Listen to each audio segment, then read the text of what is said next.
హెబ్రోను సంఘంలో పునాదులు మరమ్మత్తు చేయాలి అని చెప్పినందుకు కొందరు కోపానికొచ్చేసి కొన్ని కామెంట్స్ పెట్టారు.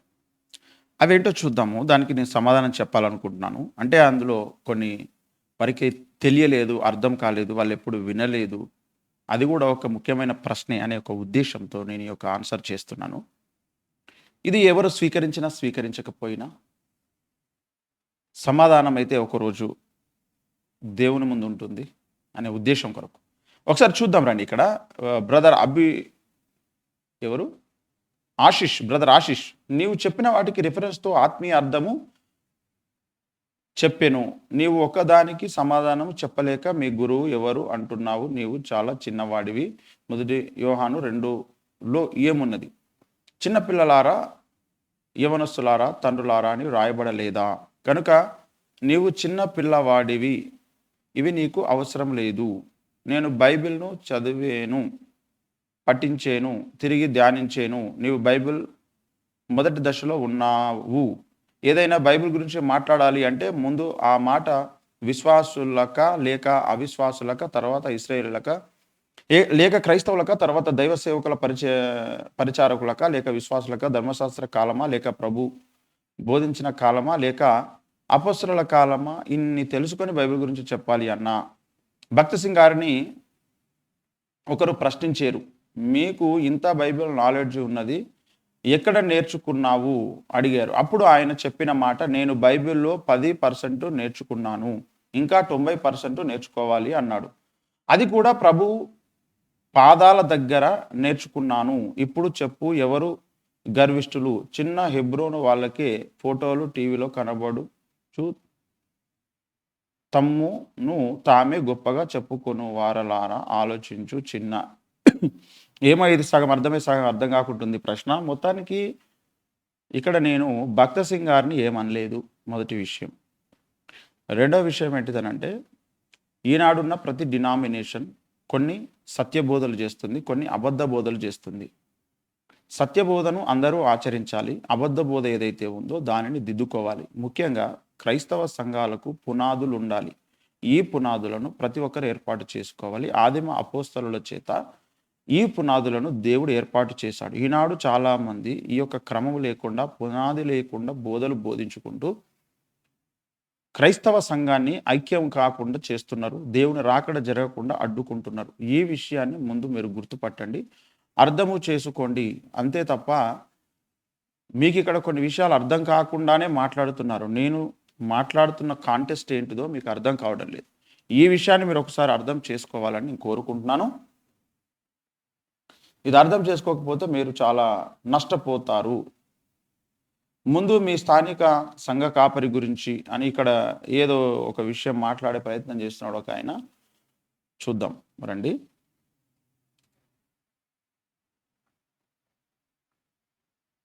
ఇక్కడ ఒకటి చూద్దాం. ముందు మీ స్థానిక సంఘ కాపరి గురించి ఆలోచించి తంబి, సువార్త చెప్పు నాయన. హెబ్రోను గురించి 1% కూడా నీకు తెలియదు. అసలు నీకు నీ అనుభవమును సంబంధం లేని టాపిక్ అవసరమా? అయితే నాకు నిజంగానే తెలియదు. ఓకే, 1% కూడా నాకు తెలియదు. చెప్పండి హెబ్రోను గురించి ఏంటిదో చెప్పండి. ఆదిమ అపోస్తలుల బోధలో ఉన్నదా సంఘం? నాకు చెప్పండి. నిజంగా నాకు తెలియదు, అయితే చెప్పండి. తెలియదని మీరు డిసిషన్ తీసుకోరు కదా, నాకు తెలియదు అయితే నాకు చెప్పండి. అపోస్తలులు, ప్రవక్తలు, సువార్థికులు, కాపరులు, ఉపదేశకులు, ఇది ఒకటే నాకు ఎక్కువ తెలియదు బైబిల్ గురించి. ఇది ఒకటే నేను మాట్లాడుతున్నా. నా అడుగుతున్న ప్రశ్నకు సమాధానం చెప్పండి. ఇంకా నేను ఎన్ని అడుగుతున్నా అన్నిటి కూడా మీరు సమాధానం చెప్పండి. ఈ క్రమము మీ దగ్గర ఉన్నదా లేదా? ఉండాలి కదా. 1 కొరింథీ 12:28 ప్రకారము, ఎఫెసీ 4:13 ప్రకారము ఈ క్రమము హెబ్రోను సంఘంలో ఉన్నదా లేదా? లేకపోతే ఎందుకు లేదు? నాకైతే కనబడడం లేదు. ఒకవేళ ఉంటే నాకు చెప్పండి. మీ దగ్గర ఉన్న అపోస్తలుడు ఎవరు? గృహ నిర్వాహకులు ఎవరు? ప్రవక్తలు ఎవరు? సువార్థికులు, కాపరులు, ఉపదేశకులు ఎవరు? ఎవరో కామెంట్ పెడుతూ చెప్పారు, కాపరులు, సువార్థికులు, ఉపదేశకులు ఉన్నారు అని. సంతోషమే. నేను అడుగుతున్నాను, అపోస్తలులు, ప్రవక్తలు ఎవరు అని అడుగుతున్నాను. ఆ క్రమం అనేది ఉండాలి. సార్వత్రిక సంఘం అంతా ఒక్క సంఘమే. ఈనాడు ఎవరు ఏ డినామినేషన్ పేరు పెట్టుకున్నా, ఎవరు ఏ బోధ బోధిస్తున్నా, అన్ని సంఘాలు కలిస్తేనే ఒక్క క్రీస్తు సంఘం. అది సత్యమునకు స్తంభం ఆధారమైన సంఘం. 1 తిమోతి 3:15 ప్రకారముగా ఆ సత్య స్తంభము ఆ ఆధారమైన సంఘమే క్రీస్తు సంఘం అవుతుంది. ఆ సంఘానికి అనుగుణంగానే బోధలు అనేటివి ఉండాలి. ఒక్క అంశం విషయంలో మీరు ఆరితేరి ఉండొచ్చు, దానికి నేను సెల్యూట్ చేస్తున్నా. మీరు ప్రార్థించుటలో, సువార్త ప్రకటించుటలో మీరు చాలా గొప్పగా వాళ్ళై ఉండొచ్చు, సంతోషం. దాన్ని చూసి అందరూ నేర్చుకోవాలి, నేను కూడా నేర్చుకుంటా. అయితే మిగతా విషయాల పరిస్థితి ఏంటిది, మిగతా విషయాల సంగతి ఏంటిదని నేను అడుగుతున్నా. దానికి సమాధానం కావాలి. దానికి మీరు మాట్లాడకుండా ఇక్కడ ఏదేదో ఇష్టం వచ్చినట్టు మాట్లాడుతున్నారు. మీ స్థానిక సంఘ కాపరి గురించి ఆలోచించు తంబి. ఏం ఆలోచించాలి? అదే అనుభవం లేదు, మీరు చెప్తే నేను నేర్చుకుంటా అనుభవాన్ని. ఇక్కడ ఇంకొక ఆయన చెప్తున్నాడు, హెబ్రోన్లో గొడవలు నీలాంటి వారి వలననే. నా వల్ల వచ్చినాయి హెబ్రోన్లో గొడవ? విచిత్రంగా ఉందే. నా వల్ల హెబ్రోన్లో గొడవ ఎట్లా వస్తుంది? మిగతా వాళ్ళు అనగా విశ్వాసులు అందరూ చాలా కలిసికట్టుగా ఉన్నారు. మారు మనసు లేని వారు మాత్రమే కొట్టుకుంటున్నారు. అంటే హెబ్రోన్ సంఘంలో మారు మనసు లేనటువంటి వారు ఉన్నారు అని చెబుతున్నాడు. మరి వాళ్ళు ఎవరో మారు మనసు పొందితే బాగుంటుంది, వారు ఆదిమ అపోస్తలుల బోధలోనికి వస్తే బాగుంటుందని చెప్తున్నా. How big is your ministry brother? Prove yourself by building at least 0.01% of the churches and comments adhering to your theology. Don't comment like, think how these many denominations came. Be wise, be careful when you talk on public channels. మీది ఎంత పెద్ద ministry అంటే, మాది ఎంత పెద్ద ministry, ఎంత చిన్న ministry అది కాదు ఇక్కడ కావాల్సింది. ఇక్కడ నేను అడిగిన దానికి సమాధానం కావాలి, అడిగిన దానికి నాకు ప్రాపర్ ఆన్సర్ కావాలి. ఆ ఆన్సర్ చెప్పేటువంటి వాళ్ళు కావాలి, లేదంటే దాన్ని దిద్దుకోవాలి. సార్వత్రిక క్రైస్తవ సంఘము అందరూ కూడా ఆదిమ అపోస్తలుల బోధలోనికి రావాలి. ఇదే ఓఫిర్ మినిస్ట్రీస్ ప్రతిపాదిస్తున్నది, తెలియజేస్తున్నది. ఒక్కొక్కరు ఒక్కొక్క బోధలో ఉండిపోయి కొట్టుకుంటున్నారు. డినామినేషన్కి మధ్యలో పడి రావడం లేదు. ప్రతి ఒక్కరి బోధలు వేరు, వస్త్రధారణ వేరు, వారి యొక్క సిద్ధాంతాలు వేరు. ఇవన్నీ అలా ఉండకూడదు. అందరూ ఆదిమ అపోస్తలుల సిద్ధాంతాలలోనికి వస్తేనే క్రీస్తు సంఘము అని అది పిలువబడుతుంది. దాని కొరకు మేము చేస్తున్న పోరాటం ఇది. కనుక ఇది ఒక హెబ్రోనుకు మాత్రమే కాదు వర్తించేది, అన్ని సంఘాలకు, అన్ని డినామినేషన్లకు వర్తిస్తుంది.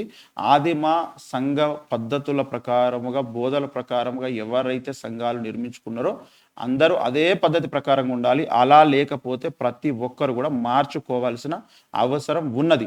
అది చెబుతున్న విషయం, అంతే తప్ప దానికి ఇది బిగ్ మినిస్ట్రీయా, స్మాల్ మినిస్ట్రీయా, ఇది కాదు ఇష్యూ. కాబట్టి ఈ విషయాన్ని మీరు గుర్తు పెట్టుకోవాలి. కరెక్ట్ బ్రదర్, హెబ్రోను సేవకులకు గర్వం ఎక్కువ. ఇంత సంఘములు పనికి రాని నామకార్థం అని అంటారు, వీళ్ళకట గర్వం ఎక్కువనంట. మరి ఈ బ్రదర్ ఎందుకు ఇలా చెప్తున్నాడో మీరే చూస్తున్నారు కదా కామెంట్. హెబ్రోను సేవకులకు గర్వం ఎక్కువ. లూసిఫర్కు ఉన్నంత గర్వం ఉందంట హెబ్రోను వాళ్ళకు. మరి ఎవరికి ఉన్నదో ఎవరికి లేదో ఇది ఒకసారి ఆలోచన చేయండి. ఇంత గర్వము పనికి రాదు. మీరు ఇతర సేవకుల దేవుని వాక్యం వినరు, మా బోధనే శ్రేష్టం, మేమే గొప్ప, మా సంఘాలు మాత్రమే దేవుని సంఘములు అంటారు వీళ్ళు అని చెప్తున్నాడు. కనుక ఇది ఘోరమైనటువంటి విషయం. అదేంటండి, బైబిల్ బోధ గొప్పది, ఆదిమ అపోస్తలుల బోధ గొప్పది కదా, మా బోధనే గొప్పది, మా బోధనే శ్రేష్టమైంది అని చెప్పడం ఏంటి? ఇది లూసిఫర్ లాంటి గర్వం కాదా? దేవుని వాక్యం మీకు తెలిసి పౌలులాగా అతిశయించాల్సి వస్తే ఒకవేళ అతిశయించండి, కానీ ఆదిమ అపోస్తలుల బోధకు విరుద్ధంగా బోధలు చేసుకుంటూ, అలాంటి కన్స్ట్రక్షన్ చేసుకుంటూ, అలాంటి స్ట్రక్చర్లో ఉంటూ మేమే గొప్ప అనుకోవడం అది సైతానుకు వచ్చినటువంటి గర్వం. అది దాన్ని మార్చుకోవాలి ఎప్పుడైనా సరే. ఏమండి, అదే విషయం. దిద్దుబాటు అంటే ఓఫిర్ గారు పెట్టిన రాజకీయ పార్టీ ప్రజాబంధు పార్టీలో చేరాలి. ఇది ఎంత బుద్ధిహీనమైనటువంటి ప్రశ్న అంటే, నేను బైబిల్ ప్రకారం చెప్తున్నా, రాజకీయ పార్టీ అనేది సామాజిక అవసరం, అది సామాజిక అవసరం. ఈనాడు అవినీతి పరమైపోయిన కులకుష్టుతో మ్రగ్గుతున్నటువంటి రాజకీయ పార్టీలకు ఆల్టర్నేట్గా ఒక సమాజ శ్రేయస్సును, న్యాయాన్ని కోరుకునేటువంటి ఒక పొలిటికల్ పార్టీ అనేది అవసరం. సామాజిక సమస్యను ఎరిగి పెట్టినటువంటి ఒక ఉన్నతమైన ఆశయం రాజకీయ పార్టీ అనేది. ఇప్పుడు మీలాగా నీ కావలసిన బట్ట పొట్ట ఇల్లు నీ కుటుంబము మట్టుకే ఒకవేళ నువ్వు ఆలోచించేటువంటి వ్యక్తి అయితే దేశం ఏమైపోయినా సమాజం ఏమైపోయినా పట్టించుకునేటువంటి వ్యక్తివి నీవు కాదు. ఈ కామెంట్ పెట్టినటువంటి వ్యక్తి గురించి మాట్లాడుతున్నా. ఇప్పుడు రంజిత్ ఓఫిర్ గారు సంఘం గురించి, సమాజం గురించి, ప్రజల గురించి కులమత భేదం లేకుండా మనుషులందరినీ ఏకము చెయ్యాలి, అది సామాజికమైన మార్పు రావాలి సమాజంలో అనే దాని కొరకు ఈనాడు రాజకీయ పార్టీని పెట్టడం జరిగింది. నేను ఒకటి మాట్లాడితే ఇంకొకటి మాట్లాడడం ఇదే సైతాను పడితే తప్ప ఇలా మాట్లాడరు ఎవరు కూడా.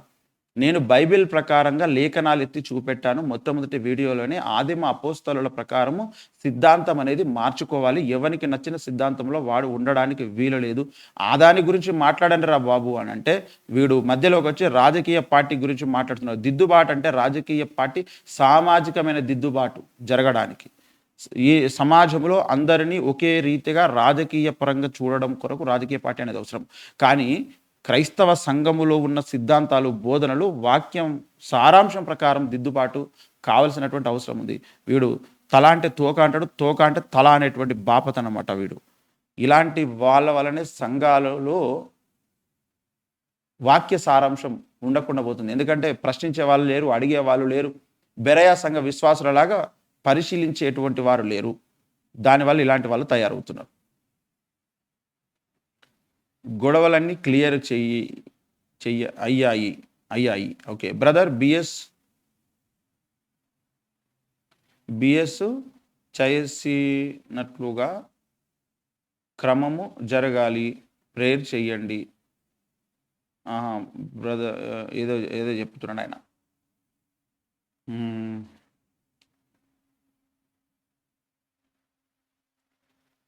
ఇక్కడ అర్థం పర్థం లేని ప్రశ్నలు కొన్ని మాట్లాడుతున్నారు. సంఘంలో మొదటిగా సిద్ధపడిన వారు ఎత్తబడెదరు. 2 విడవబడిన వారు విశ్వాసం కాపాడుకుంటే వారికి పరలోకము ఉన్నది. తర్వాత ధవల సింహాసనం దగ్గర అందరూ ప్రత్యక్షపడతారు. గొప్ప గొప్ప దైవ సేవకులు సంఘములు ఎప్పుడు ఎత్తబడును అనే దానికి ఎవరిని ప్రత్యక్షత వారు చెప్పుకొనుచున్నారు. నీకు తెలిసినది నీవు చెప్పు, అంతేగాని మిగతా వారు తప్పును వద్దు. నీ బైబిల్ జ్ఞానం సండే స్కూల్ పిల్లల వాడిలాగా చెప్పుచున్నావు. సరే, నేను సండే స్కూల్ పిల్లవాడినో పెద్దవాడినో నేను అడిగిన దానికి ముందు సమాధానం చెప్తే బాగుంటుంది. నేను అడిగిందే మళ్ళీ అడగాల్సింది. నేను అడిగింది ఒక్కటే బాబు, ఆ అడిగిన దానికి సూటిగా స్పష్టంగా సమాధానం చెప్తే అయిపోద్ది కదా. దానికి ఎవడు సమాధానం చెప్పకుండా ఏదేదో మాట్లాడతారేంటి? దానికి సమాధానం చెప్పాలి నాకు. అపోస్తలుల పునాదులు ఏమిటో చెప్పండి. సినిమాలు చూడడము, నాట్యం చేయుట, రాజకీయ పార్టీలు పెట్టడం, మేకప్ వేసుకోవడం, సిలువబొట్టు పెట్టుకోవడము, ఇదేనా అపోస్తలుల పునాదులు? ఈవిడెంత వ్యంగ్యంగా మాట్లాడుతున్నాడు చూడండి, ఎంత భయం లేనితనమో చూడండి. నేను మొదటి వీడియోలోనే చెప్పాను, ఎఫెసీ రాష్ట్ర పత్రిక 4:13 నేను ఆల్రెడీ చెప్పి చదివి వినిపించాను కదా, మళ్ళీ చదివి వినిపిస్తాను. ఇది కరెక్షన్ కావాలా? ఈనాడు క్రైస్తవ సంఘాలన్నింటిలో దీని మీద చర్చలు జరగాల. దీని గురించి ప్రతి ఒక్కరు కూడా మాట్లాడాల్సిన అవసరం ఉన్నది. 4:13 చదువుతున్న, పరిశుద్ధులు సంపూర్ణగునట్లు క్రీస్తు శరీరం క్షేమాభివృద్ధి చెందుటకు పరిచర్య ధర్మం జరుగుటకును కొందరిని అపోస్తలులను గాను, ఆయన కొందరిని అపోస్తలులను గాను, కొందరిని ప్రవక్తలను గాను, కొందరిని సువార్తికులను గాను, కొందరిని కాపరులను గాను, ఉపదేశకులను నియమించాడు. ఈ నియామకం హెబ్రోను సంఘంలో ఉందా లేదా? నాకు దీనికి స్పష్టత కావాలి. దీనికి సమాధానం తెలిస్తే తెలియచేయి. అంతే తప్ప వ్యంగ్యంగా అర్థం పర్థం లేని విషయాలు మాట్లాడితే కనీసం అది సంస్కారము కాదు. 1 కొరింథీ 12:28 కూడా చెబుతాడు, మరియు దేవుడు సంఘంలో మొదట కొందరిని అపోస్తలులను గాను, పిమ్మట కొందరిని ప్రవక్తలు గాను, పిమ్మట కొందరిని బోధకులను గాను, అటు పిమ్మట కొందరిని అద్భుతాలు చేయవారిని గాను, తర్వాత కొందరిని స్వస్థపరచు కృపావరం గలవారిని గాను, కొందరిని ఉపకారములు చేయవారిని గాను, కొందరిని ప్రభుత్వములు చేయవారిని గాను, కొందరిని నానా భాషలు మాట్లాడు వారిని గాను నియమించను. అందరూ అపోస్తలులా, అందరూ ప్రవక్తలా, అందరూ బోధకులా, అందరూ అద్భుతాలు చేయవారా, అందరూ స్వస్థపరచు కృపావరం గలవారా, అందరూ భాషలతో మాట్లాడుచున్నారా, అందరూ భాషల అర్థం చెప్పుచున్నారా, కృపావరములలో శ్రేష్టమైన వాటిని ఆసక్తితో అపేక్షించుడు, ఇదిగాక సర్వోత్తమైన మార్గం మీకు చూపుచున్నాను అన్నాడు. ఇక్కడ చెప్పినట్టుగా అందరూ అపోస్తలులు కాదు, అందరు ప్రవక్తలు కాదు.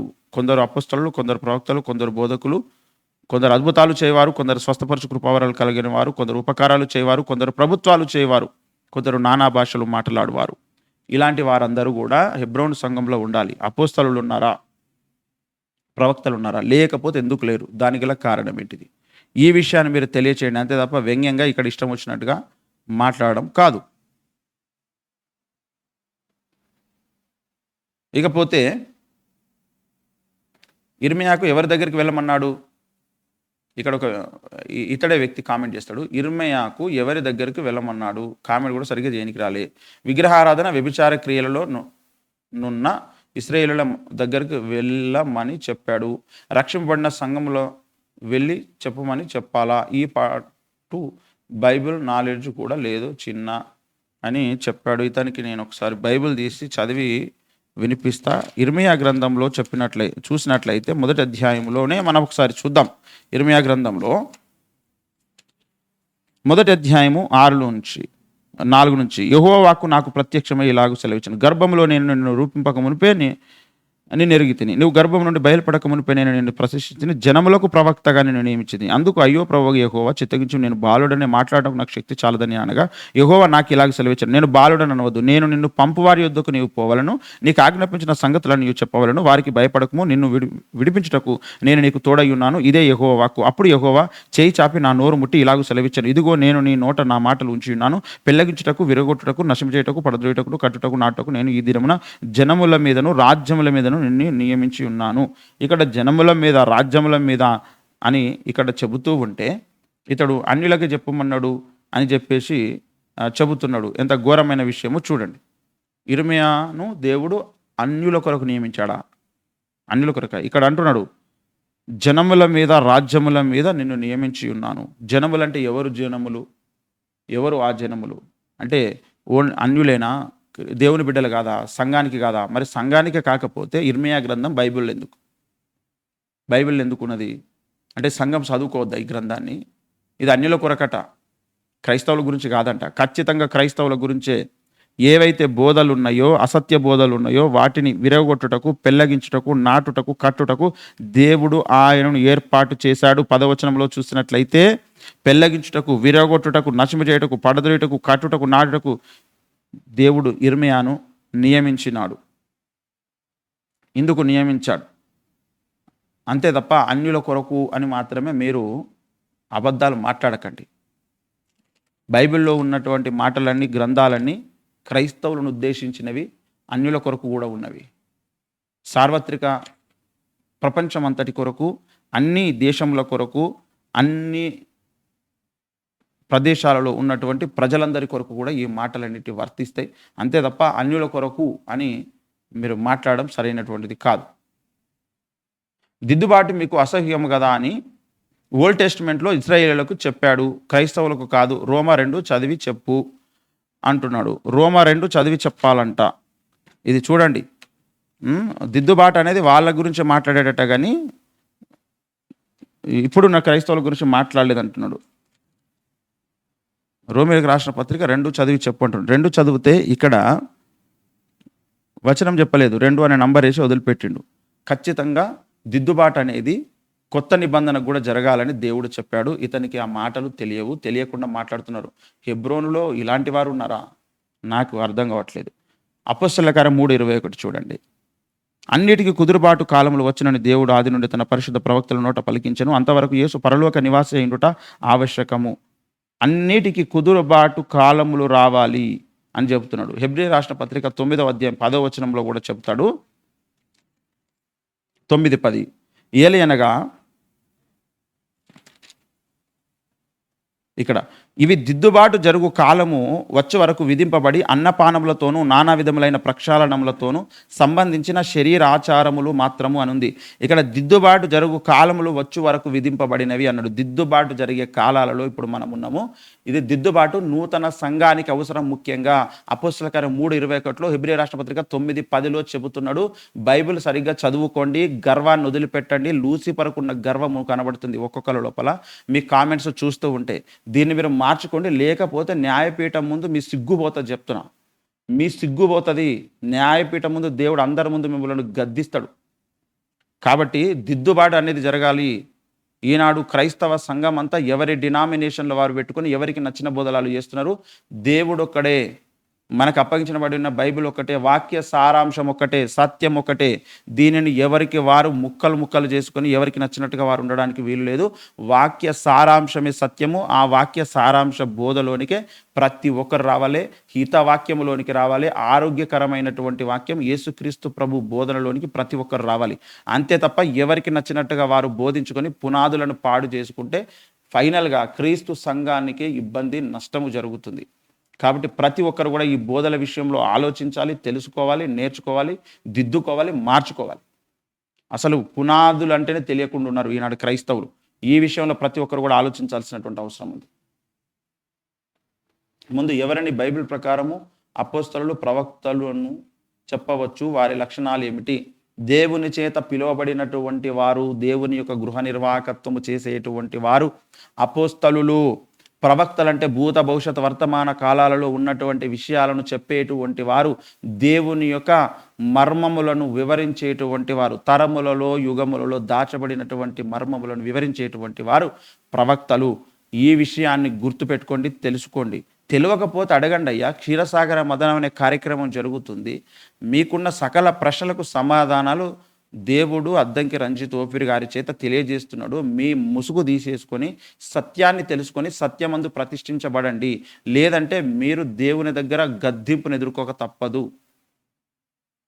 పౌలు కొలస్సి సంఘము స్థాపించి ఆయన సంఘం వారికి బుద్ధి చెప్పుచున్నాడు. చిన్నోడా, ఇతర సంఘములకు కాదు, ఆ మాత్రం కూడా తెలియటం లేదు. నీవు కట్టే సంఘమునకు చెప్పు, అంతేగాని రోమ 2:1 ప్రకారం విమర్శించవద్దు. 2:1 అంట. రోమ 2:1లో ఏమున్నది?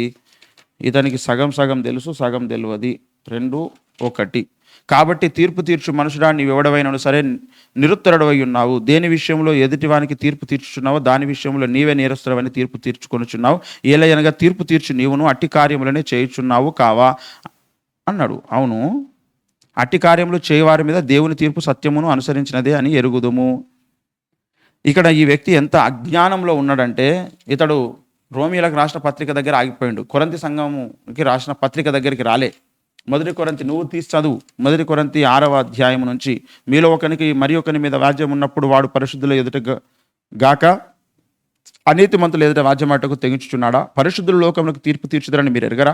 మీ వలన లోకములకు తీర్పు జరగవలసి ఉండగా మిక్కిలి అల్పమైన సంగతులను గూర్చి తీర్పు తీర్చకు మీకు యోగ్యత లేదా?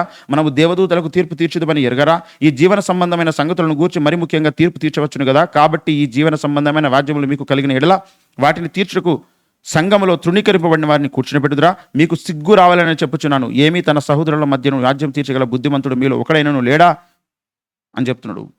మనం దేవదూతలకు, లోకానికి తీర్పు వారమై ఉన్నాం. సంఘములో బుద్ధి చెప్పేటాడు ఒక్కడు కూడా లేడా అంటున్నాడు. తీర్పు తీర్చుమంటున్నాడు దేవుడు. నేను ఆదిమ అపోస్తలుల బోధ ఉండాలంటున్నా. మీరు ఆదిమ అపోస్తలుల బోధ లేదు, పునాది లేదంటున్నారు. అవును, నాకెలా తీర్పు తీర్చబడుతుంది? ఈ విషయంలో నాకెలా తీర్పు తీర్చబడుతుంది? లేఖనాన్ని ప్రాపర్గా మీరు వాడడం కూడా వస్తలేదు మీకు.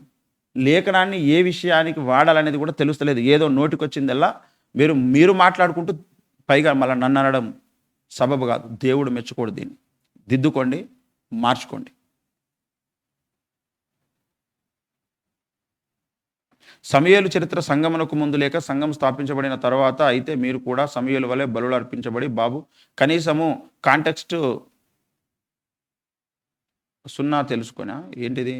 ఇశ్రాయేలులకు ఏమి బోధించబడినవి, అన్యులకు ఏమి బోధించబడినవి, విశ్వాసులకు ఏమి బోధించబడినవి, కనీసం ఇది కూడా తెలియదా? కనీసం బైబిల్ ఎన్ని భాగములు ఉన్నవి కూడా తెలియనట్టు కనబడుచున్నారు అనుడు కానీ చిన్నవాడ అంటున్నాడు. ఏదేదో మాట్లాడుతున్నాడు ఈ వ్యక్తి ఇష్టం వచ్చినట్టుగా. ముందు నువ్వు ఎలాగ రక్షణ పొందావు, ఎలాగ బాప్తిసం తీసుకున్నావు, నీవు సేవకు ఎలాగా పిలువబడినావో నీ అలవాటులు సాక్ష్యం చెప్పు, తర్వాత ఇతరులకు చెప్పు చిన్నోడా. సినిమాలు చూడడం తప్పు కాదు అని చెప్పే మీరు బైబిల్ వాక్యము ఏమి తెలుసు అని మాట్లాడుచున్నావు. సిలువ బొట్టు కొంటే తప్పు లేదు, బొట్టు కొంటే తప్పు లేదు అని సరిగ్గా కామెంట్ కూడా చేయనీకి రాలేదు. ఇతడు మాట్లాడుతున్నాడు. అక్కడ స్త్రీలతో సంబంధము ఉంటున్నది చెప్పే మీరు బైబిల్ గురించి ఏం చెప్తారు? ఎక్కడ స్త్రీలతో సంబంధం ఉంటుందని ఎవరు చెప్పిండ్రు? అరే బాబు, అడిగిన దానికి ఒక్కడు సమాధానం చెప్పేటోడు లేడు. ఇక్కడ పంచ జ్ఞానేంద్రియాలు, కర్మేంద్రియాలు ఉన్నాయి కదా భూమి మీద. సంఘము ఎత్తబడిన తర్వాత, భక్తులు ఎత్తబడిన తర్వాత పరలోకంలో పంచ జ్ఞానేంద్రియాలు, కర్మేంద్రియాలు ఉంటాయా? ఉండయా? ముందు దానికి జవాబు చెప్పండిరా. దానికి అడిగిన దానికి జవాబు చెప్పకుండా ఇష్టం వచ్చినట్టుగా మాట్లాడతారేంది మీ చెత్త మైండ్ సెట్తోని? ముందు దానికి జవాబు చెప్పండి. ఆఖరికి శ్రీకృష్ణుడు ప్రభువుకు తండ్రి చెప్పే మీకు బైబిల్ గురించి ఏమి తెలుసు? శ్రీకృష్ణుడు ప్రభువుకు తండ్రి చెప్పే ఏంరా నీ టెక్స్టు, నీ కామెంటు చెప్పు. అసలు యూదులకు, క్రైస్తవులకు, హిందువులకు తేడా తెలుసా? ఏమి తెలుసు అని సంఘ పునాదుల గురించి నాకు ఏం తెలుసో తెలియదు. తర్వాతరా బాబు, నేను అడిగిన దానికి సూటిగా చెప్పు. క్రైస్తవ సంఘానికి ఉన్న పునాదులు ఎన్ని? అవి ఏవి? దీనికి స్పష్టమైన జవాబు చెప్పండి నాకు ఫస్ట్. బైబిల్ నాలెడ్జ్ కాదు కావాల్సింది. రోమా 8:14 ప్రకారం పరిశుద్ధాత్మ ద్వారా నడిపింపబడచ్చు. బట్ నేను పరిశుద్ధాత్మ ద్వారా నడిపించబడే మాట్లాడుతున్నా ఇప్పుడు. నీకు అది గమనించే సోయి లేనట్టుంది. నేను పరిశుద్ధాత్మ చేతనే కదా నడిపించబడి మాట్లాడుతున్నా. అసలు పరిశుద్ధాత్మను గమనించే సోయి లేదు మీకు. దేవుని ఆత్మచేత ఎందరు నడిపింపబడుదురో వారందరూ దేవుని కుమారుల ఎందరు ఎలయనగా మరలా భయపడటకు మీరు దాస్యపాత్మను పొందలేదు కానీ దత్తపుత్రాత్మను పొందితే ఆత్మ కలిగిన వారమై మనం అబ్బా తండ్రి అని మొరపెట్టుచున్నాము. అవును, ఇది కాదని ఎవరంటున్నారు? నేను పరిశుద్ధాత్మ ఆవేశంతో, పరిశుద్ధాత్మ అభిషేకంతో, పరిశుద్ధాత్మ నడిపింపుతోనే చెబుతున్నా. పునాదులు పాడైపోతే నీతిమంతులు ఏమి చేయగలరు? పునాదులు పాడైపోయినాయి హెబ్రోను సంఘములో. అంతేకాదు మిగతా డినామినేషన్లలో కూడా పాడైపోయినాయి. వాటిని ఒక్కొక్క దాన్ని కూడా మనం మాట్లాడదాము. పునాదులు ఏ సంఘానికి పాడైపోయినాయో సరిచూసుకొని మరమ్మత్తు చేసుకోవాలి, బాగు చేసుకోవాలనే విషయం చెప్తున్నా. ఈ విషయం నేను మాట్లాడుతుంటే నువ్వు ఏదేదో మాట్లాడుతున్నావు. ఆశీష్, నువ్వు మార్చుకో. నీ ఏజ్ ఎంతనో, నువ్వు ఏ ఊరో, నువ్వేంటిదో కానీ నువ్వు చాలా విషయాలు మార్చుకోవాలి. ముఖ్యంగా నేను పునాది గురించి మాట్లాడుతున్నా. పునాది గురించి నీకేం తెలుసు? అది మాట్లాడు.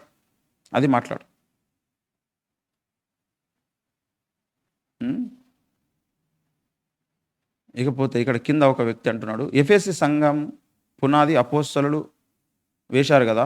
పౌలు నేను వెళ్ళిపోయిన తర్వాత 20:17 సాతాను డబ్బుని ప్రేమించే ఎవరిని వదలదు. నిన్ను కూడా కొంచెం ఆగు, ఓఫీర్ గారి తర్వాత చూడు. నువ్వు ఇర్మియాతో పోల్చుకుని దారి తప్పుచున్నావు. ఇర్మియాతో పోల్చుకుంటే ఎందుకు దారి తప్పుతా? రంజిత్ ఓఫీర్ గారు వేసిన పునాదిని ఎవ్వరు పెకిలించలేరు, తీసేయలేరు. ఎందుకంటే అది బైబిల్ ప్రకారంగా, వాక్య సారాంశం ప్రకారంగా ఆదిమ అపోస్తలులు వేసిన పునాదిని రంజిత్ ఓఫీర్ గారు సంఘానికి వేశారు. దాన్ని ఎవరు తీసివేయలేరు. అందరూ ఆ పునాది మీదనే ఖచ్చితంగా కట్టబడతారు. సంఘానికి వెలుపలున్న అనేక మంది బోధకులు కూడా వారి మినిస్ట్రీస్లో ఎన్నో బోధలు ఇంతకుముందు బోధించుకొని ఇప్పుడు సరిదిద్దుకొని మార్చుకొని రంజిత్ ఓఫీర్ గారి చేత దేవుడు వేసిన ఆదిమ అపోస్తలుల బోధ ప్రకారం దిద్దుకొని మార్చుకుంటున్నారు. ప్రతి ఒక్కరు కూడా అదే ఫాలో అవుతారు. అది మార్చుకోవడానికి వీలు లేదు, ఎందుకంటే వారికి లేఖనం అర్థమైంది. ఇప్పుడు మీరు చూస్తున్నటువంటి వారు ఏదో కొన్ని విషయాలలో మీకు బాగా గర్వం వచ్చేసి మాట్లాడుతున్నారు తప్ప మీకు పునాదుల గురించినటువంటి విషయమే తెలియదు, పునాది పాఠాలే తెలియవని అర్థమవుతుంది. ఇకపోతే నీలో సొంతంగా ఏమీ లేదని నేను చాలా కాలంగా చూస్తున్నాను. ఇతడు ఎవరో ఓఫీర్ గారు మండుచు ప్రకాశించి దీపము. చాలా సంతోషం. నా లోపల ఏం లేకపోతే లేదేమో నీ దృష్టిలో, కానీ నాలో పరిశుద్ధాత్ముడు ఉన్నాడు, దేవుడు ఉన్నాడు, పునాది పాఠాలు ఉన్నాయి. ఆ పునాది అంటే ఏమిటో ముందు నువ్వు నాకు సమాధానం చెప్పు. మరికొంతకాలం ఆయన వెలుగులో నడుస్తున్నారు అని ఇక్కడ చెప్తున్నాడు. ఇది విషయము. అయితే నాకు ఇప్పుడు ఈ కామెంట్స్ అన్ని చూసిన తర్వాత అర్థమైనటువంటి విషయం ఏంటిదంటే, ఈనాడు చాలామంది క్రైస్తవ సమాజంలో పునాది పాఠాలు ఐడియా లేదు. రంజిత్ ఓఫీర్ గారు ఎన్నోసార్లు చెప్తూ వచ్చారు, పునాదులే లేవు ఈ క్రైస్తవ సమాజానికి, పునాదులు పాడైపోయినాయి కాబట్టి ఇప్పుడు పునాదులను మరమ్మత్తు చేయాలి, పునాదులు బాగు చేయాల్సినటువంటి అవసరం ఉంది అంటున్నాడు. అందుకే ఇప్పుడు నేను హెబ్రోను సంఘముతో మొదలు పెట్టాను. దాదాపుగా అన్ని డినామినేషన్ల గురించి నేను మాట్లాడతా. నాకేం తెలియదు అంటున్నారు కదా, మీకే తెలుసు. నేను అడిగిన దానికి సమాధానం చెప్పండి. మీకే తెలుసు, మీరే బోధకులు, మీరే చాలా అనుభవం కలిగినటువంటి వారు. నేను అడిగేదానికి సమాధానం చెప్పండి. ఆదిమ అపోస్తలులు వేసిన పునాది ఏమిటి? ఆ పునాదులు ఏమిటి? ఆ పునాది కలిగినటువంటి సంఘాలు ఏమిటి? ఆ పునాదే అన్ని సంఘాలకు ఉంటే ఈనాడు డినామినేషన్లుగా ఈ సంఘాలు ఎందుకు విడిపోయినాయి? ఈ విషయం ఒకసారి ఎవరికైనా మీకు ఆలోచన ఉంటే, దేవుని నడిపింపు ఉంటే ఖచ్చితంగా దీనికి మీరు సరైనటువంటి సమాధానము కలిగి ఉండాలి, తెలియచేయాల్సిన అవసరం ఉంది. ఈనాడు సార్వత్రిక క్రైస్తవ సంఘం అంతా ఏకతాటి మీదికి రావాలి, ఒక్క బోధలోనికి రావాలి అని అంటే ఆదిమ అపోస్తలుల చేత దేవుడు వేసినటువంటి ఆ పునాదుల మీదికి రావాలి.